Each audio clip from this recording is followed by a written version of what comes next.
मेरा मेरे क्वेश्चन दो सवाल हैं आपसे सर। ये पूछना चाहता हूँ। मेरा सवाल ये जी, पूछने का वक्त है, आप सवाल पूछें। हमेशा की तरह अहम मौज़ूआत पर कई सवाल हैं तो हमने बाज़ मौज़ूआत पर सवाल क्लस्टर कर दिए हैं, लेकिन उन सवालों का जो मतन है उसको हमने ज़हन नशीन करके उनके जवाबात उस हवाले से ही बनाए हैं। तो पूछें।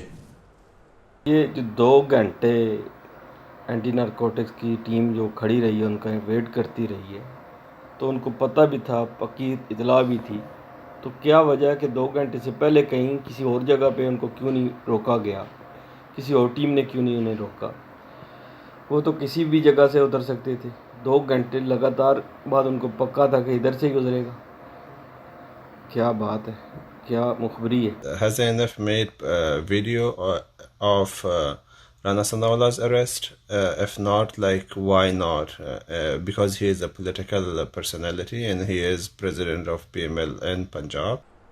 जी, ठीक बात की। आपके सवाल के अंदर जो शक और शुबा छुपा हुआ है वो बहुत सारे लोगों ने शेयर किया है। मैं देख रहा था कि जो कस्टम्स के पुराने और रिनोन्ड बंदे हैं उनमें से एक आध ने ये ट्वीट भी किया है कि मैं ये मानने को तैयार ही नहीं हूँ कि जिस तरीके से राना सनाउल्लाह के ऊपर इल्ज़ाम लगाया गया है कि वो माल को साथ लेकर अपनी गाड़ी के अंदर जा रहे होंगे और ख़ुद डिलीवर कर रहे होंगे। इस तरह नहीं होता। को वीडियो अगर बना भी ली है तो उस वीडियो को रिलीज़ करने में क्या कबाहत है? अब रिलीज़ करेंगे तो उसकी औकात क्या होगी? राना सनाउल्लाह के पास क्या बंदे नहीं थे जो ये माल ले जा रहे थे? वो पार्टी की मीटिंग में शिरकत करने के लिए जा रहे थे, साथ वो या हेरोइन लेके जा रहे होंगे? और दर्जनों और सवाल है। और उसके बाद जिस किस्म का माहौल बना, जिस तरीके से इनको ट्रीट किया गया, तो जिन लोगों ने भी ये सोचा है, या तो उनका ख्याल है कि सारी कौम की अकल पर पत्थर पड़ गए हैं, या उनका ख्याल है कि कोई फ़र्क नहीं पड़ता, हम जो मर्ज़ी कर लें।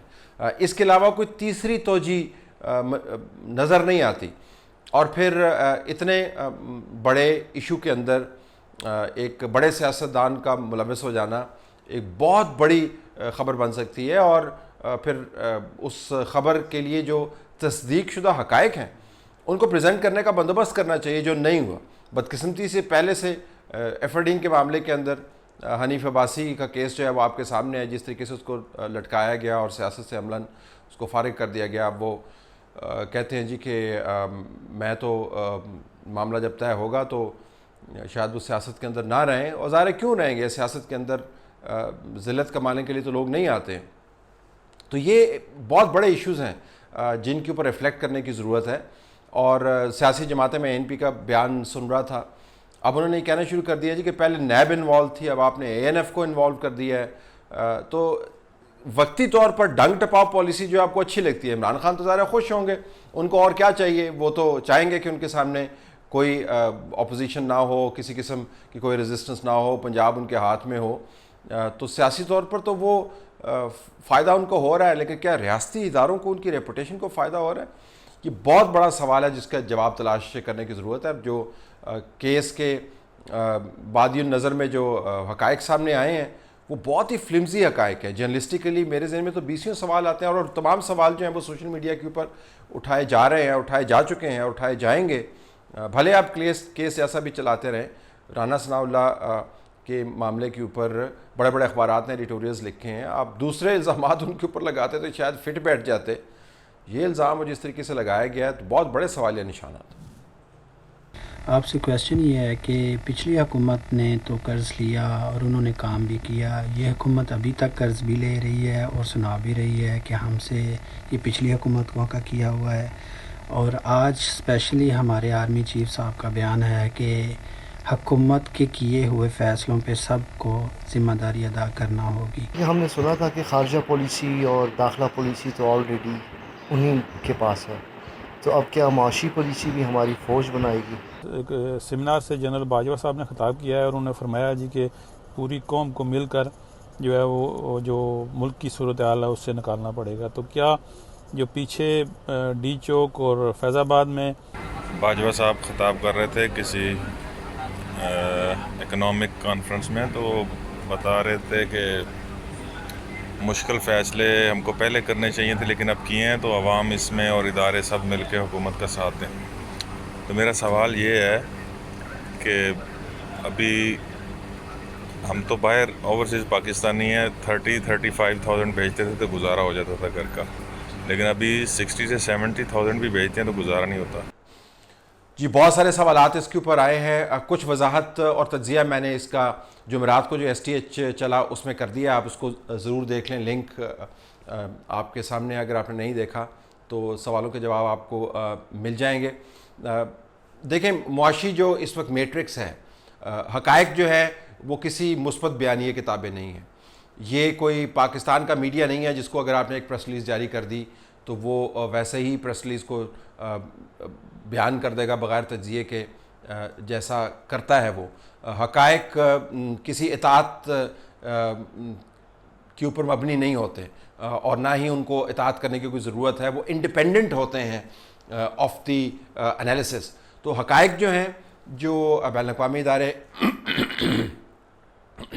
और हक़ाइक़ जो हैं जो बैनुल-अक़वामी इदारे हमारे सामने ला रहे हैं, जो इंडिपेंडेंट मईशतदान हमारे सामने ला रहे हैं, जो रिपोर्टर सामने ला रहे हैं और जिनको हम ख़ुद देख रहे हैं अपने महदूद तजर्बे की बुनियाद पर, वो बिल्कुल भी मुवाफ़िक नहीं है। इकनॉमिक ग्रोथ स्लोएस्ट है, अनएम्प्लॉयमेंट हाईएस्ट है, इन्फ्लेशन हाईएस्ट है, बिज़नेस का कबाड़ा निकला हुआ है, कर्ज़ों के हमने रिकॉर्ड तोड़ दिए हैं। जितने 5 साल में पिछली हुकूमत ने कर्ज़े लिए थे उसके आधे हमने 11 महीने के अंदर ले लिए हैं। बजट डेफिसिट हमारा एक्सपेंड करेगा, रिसोर्स मोबिलाइजेशन नहीं हो पाएगी उस तरीके से। जो टारगेट्स हमने सेट किए हैं वो अनरियलिस्टिक हैं। टैक्स जिस तरीके से हम लेने की कोशिश कर रहे हैं, मुल्क के अंदर हंगामा मच जाएगा। ये तमाम हक़ाइक़ है, ये हमारी तशरीह नहीं है। अगर इन हक़ाइक़ के बरक्स और इनके बावजूद अगर हुकूमत की पॉलिसी को 100% तौसीक दी जाती है अहम रियासती फ़ोरम से, तो फिर तनाज़ा बढ़ेगा और रियासती फ़ोरम्स उस तनाज़े का शिकार हो जाएंगे। और पब्लिकली जो रिएक्शन आएगा इन पॉलिसीज़ के ऊपर, वो रिएक्शन खाम खा उन इदारों की तरफ जाएगा। ज़रूरत नहीं है, हुकूमत मौजूद है, उसने पॉलिसीज़ अपनाई हुई हैं, वो अच्छी या बुरी जो है उसकी अकाउंटेबिलिटी आवाम ने करनी है। रियासती इदारों की इंडोर्समेंट से ना तो वो हक़ाइक़ तब्दील हो जाएंगे, ना हुकूमत बहुत ज़्यादा तगड़ी हो जाएगी। अगर वो अच्छा काम कर रही है तो इंडोर्समेंट की ज़रूरत नहीं है, अगर बुरा काम कर रही है तो उसको इंडोर्समेंट करके खड़ा करने की ज़रूरत नहीं है, उसकी अकाउंटेबिलिटी आवाम ने करनी है। तो आवाम का जो गुस्सा है मुआशी मामलात के ऊपर, वो फिर खाम खा मिसडायरेक्ट होता है रियासती इदारों की तरफ। तो मेरे ख़्याल में इंडोर्समेंट से इज्तनाब करना चाहिए, जो बुनियादी काम है उसके ऊपर फोकस करना चाहिए। हुकूमत एक मौजूद है, उसको अपने मामलात ख़ुद संभालने हैं। तो 2 दर्जन तो उनके अपने पब्लिक रिप्रेजेंटेटिव्स मौजूद हैं जो उनको उनकी मालूमात के हवाले से नुमाइंदगी करते हैं, तो उनको नुमाइंदगी करने दें।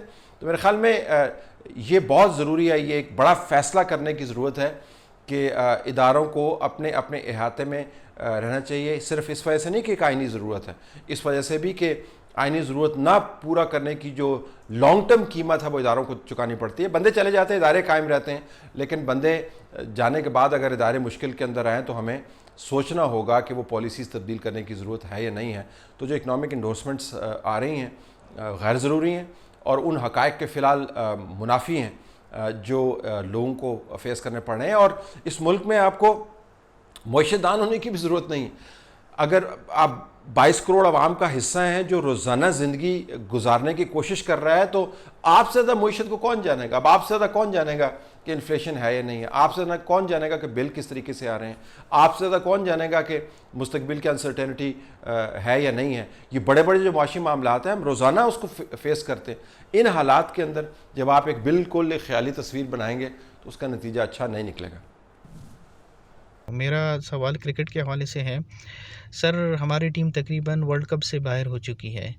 उनकी कारकर्दगी पर सवालिया निशान ज़रूर है, लेकिन क्या आप नहीं समझते कि दुनियाई क्रिकेट की बड़ी टीमें हमारी टीम से डरी हुई थी और उनके ख़िलाफ़ एक महाज बनाकर उन्हें सेमीफ़ाइनल के दौर से बाहर कर दी गई? हमें उन्हें सल्यूट क्या नहीं करना चाहिए? क्योंकि इस नाक़िस कारकर्दगी के बावजूद बड़ी टीमें उनसे डरी हुई थी। तो ज़रा इसके बारे में आप रोशनी डालिए। शुक्रिया। नाक़िस कारकर्दगी के बावजूद टीमें क्यों डरी हुई होंगी? मतलब ये क्यों, मुझे समझ नहीं आ रही। या तो आप कहें कि कारकर्दगी अच्छी थी लिहाजा टीमें डरी हुई थी, कारकर्दगी को आप नाक़िस भी कह रहे हैं और ये भी कह रहे हैं कि इसके बावजूद वो टीमें डरी हुई थी, तो कोई बात बनती नहीं है। दूसरी बात यह है कि अपने वो STH आप नहीं देख पाए, मैंने उसका तज़िया किया था और ख़बरें आ गई, मैंने बताया था कि किस तरीके से हिंदुस्तान की टीम के बारे में कहा जा रहा है कि उन्होंने मैच नहीं जीता। मैं सिर्फ ये जानना चाहता हूँ कि क्या अगर हम हिंदुस्तान की टीम की पोजीशन के अंदर होते तो क्या हमारी स्ट्रेटजी जो है मुख्तलिफ होती? ये सवालिया निशान, मेरे पास इसका जवाब अपना मौजूद है, लेकिन आप उसको डिबेट करें। अगर हम उस पोजीशन में होते जिस पोजीशन में इंडिया था, तो क्या हम उससे कहीं मुख्तलिफ करते जो हिंदुस्तान ने किया? लेकिन हिंदुस्तान के मैच का हमारी ओवरऑल कारकर्दगी से कोई ताल्लुक़ नहीं है। उस कारकर्दगी के जो फ्लॉ हैं वो हमें नज़र आते हैं। हिंदुस्तान के मैच के अंदर हमें नज़र आया, दूसरे मैचेस के अंदर नज़र आया, बाद में हमने उसको रिकवर किया, लेकिन रिकवर करने के बावजूद हम ने देर कर दी। तो ये देर हमने क्यों की? That's the crucial question. Afghanistan के मैच में हम क्यों मुश्किल जीते इतनी बड़ी साइड होने के बावजूद? ये बड़े सवाल हैं। तो जो दूसरे लोग कर रहे हैं, बजाय इसके कि हम उसके ऊपर फोकस करें, जो अपनी गलतियाँ उसको एड्रेस करने की ज़रूरत है या नहीं? मेरे ख्याल में बहुत बड़ी ज़रूरत है। हमारा बहुत पोटेंशियल है, लेकिन समहाउ हम इस बड़े मौके के ऊपर उस पोटेंशियल को हार्नेस नहीं कर पाए, और हमारी अपनी कोताही है कि अगर हम सेमीफाइनल क्वालिफाई नहीं कर पाए, और अगर उस कोताही को भांपते हुए दूसरों ने हमारे ख़िलाफ़ प्लॉट बनाए हैं आपके ख्याल के मुताबिक, तो फिर ज़ाहिर है उनका प्लॉट बनाने का हक़ बनता है। आपका क्या ख्याल है कि एक तरफ से आप दुश्मन भी उसको कहते हैं, दूसरी तरफ से तवक्को ये करते हैं कि बड़ी ग्रेस का मुजाहरा करेगा?